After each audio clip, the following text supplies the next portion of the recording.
से वैश्विक महामारी के समय में भी ब्रिक्स अपनी गति को बरकरार रख पाया है।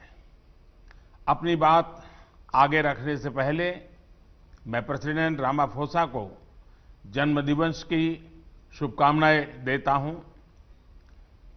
एक्सेलेंसीज, इस साल के समिट का theme BRICS partnership for global stability, shared security and innovative growth प्रासंगिक तो है ही, किंतु दूरदर्शी भी है। विश्व में महत्वपूर्ण जियो स्ट्रैटेजिक बदलाव आ रहे हैं, जिनका प्रभाव स्टेबिलिटी, सिक्योरिटी और ग्रोथ पर पड़ना और पड़ता रहेगा। और इन तीनों क्षेत्रों में ब्रिक्स की भूमिका अहम होगी। एक्सेलेंसीज, इस वर्ष दूसरे विश्व युद्ध की 75वीं वर्षगांठ पर हम वीर गति पाए सैनिकों को श्रद्धांजलि देते हैं। भारत से भी 2.5 मिलियन से अधिक वीर इस युद्ध में यूरोप, अफ्रीका और साउथ ईस्ट एशिया जैसे कई फ्रंट्स पर सक्रिय थे। इस वर्ष यूनाइटेड नेशंस की स्थापना की 75वीं वर्षगांठ भी है। यूएन के एक संस्थापक सदस्य के रूप में भारत मल्टीलेटरलिज्म का दृढ़ समर्थक रहा है। भारतीय संस्कृति में भी पूरे विश्व को एक परिवार की तरह माना गया है। अतः हमारे लिए यूएन जैसी संस्था का समर्थन स्वाभाविक था। यूएन के मूल्यों के प्रति हमारा कमिटमेंट अडिग रहा है। पीस कीपिंग ऑपरेशंस में सबसे अधिक वीर सैनिक भारत ने ही खोए हैं, किंतु आज मल्टीलेटरल सिस्टम एक संकट के दौर से गुजर रहा है। ग्लोबल गवर्नेंस के संस्थानों की क्रेडिबिलिटी और इफेक्टिवनेस दोनों पर ही सवाल उठ रहे हैं। इसका प्रमुख कारण यह है कि इनमें समय के साथ उचित बदलाव नहीं आया। ये अभी भी 75 साल पुराने विश्व की मानसिकता और वास्तविकता पर आधारित है। भारत का मानना है कि यूएन सिक्योरिटी काउंसिल में रिफॉर्म्स बहुत ही अनिवार्य है। इस विषय पर हमें अपने ब्रिक्स पार्टनर्स के समर्थन की अपेक्षा है।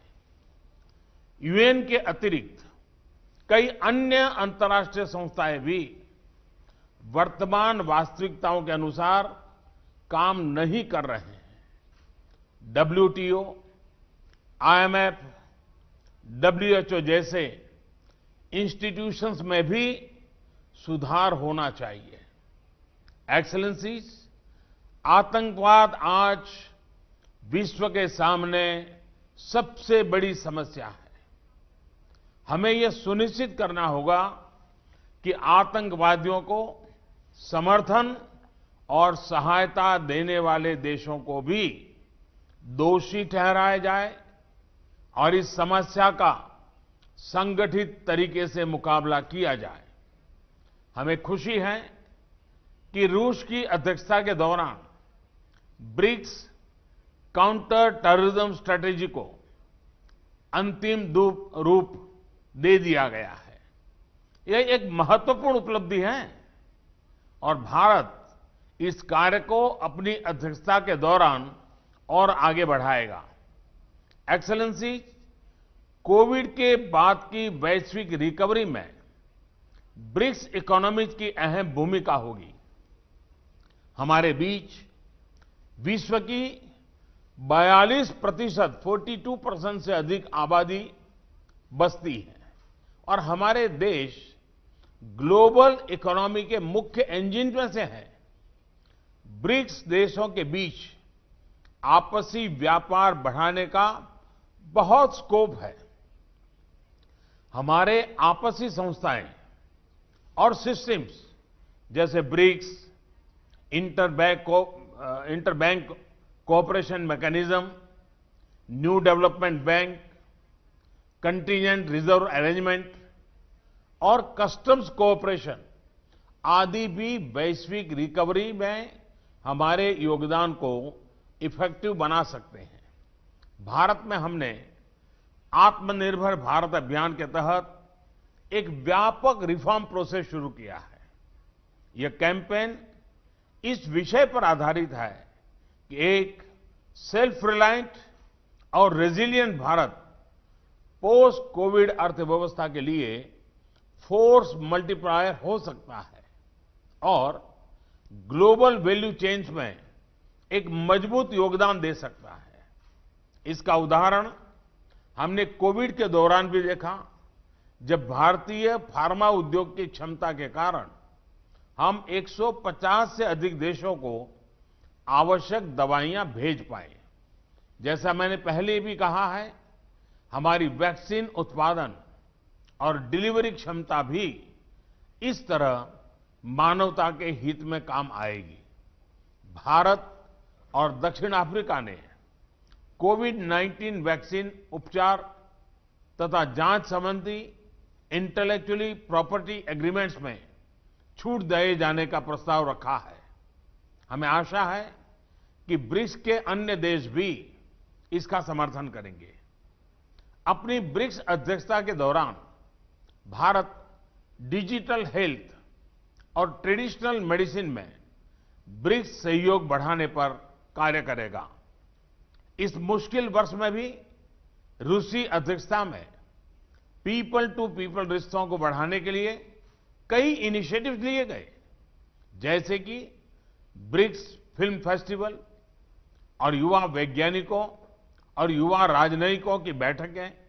इसके लिए मैं राष्ट्रपति पुतिन का हार्दिक अभिनंदन करता हूं। एक्सेलेंसीज, 2021 में ब्रिक्स के 15 वर्ष पूरे हो जाएंगे। पिछले सालों में हमारे बीच लिए गए विभिन्न निर्णयों का मूल्यांकन करने के लिए हमारे शेरपा एक रिपोर्ट बना सकते हैं। 2021 में अपनी अध्यक्षता के दौरान हम ब्रिक्स के तीनों स्तंभों में इंट्रा ब्रिक्स सहयोग को मजबूत करने का प्रयत्न करेंगे। हम इंट्रा ब्रिक्स एकजुटता को बढ़ाने और इस उद्देश्य के लिए ठोस संस्थागत फ्रेमवर्क डेवलप करने का प्रयास करेंगे। मैं फिर एक बार राष्ट्रपति पुतिन के सभी प्रयासों का अभिनंदन करते हुए मेरी बात को समाप्त करता हूं। धन्यवाद।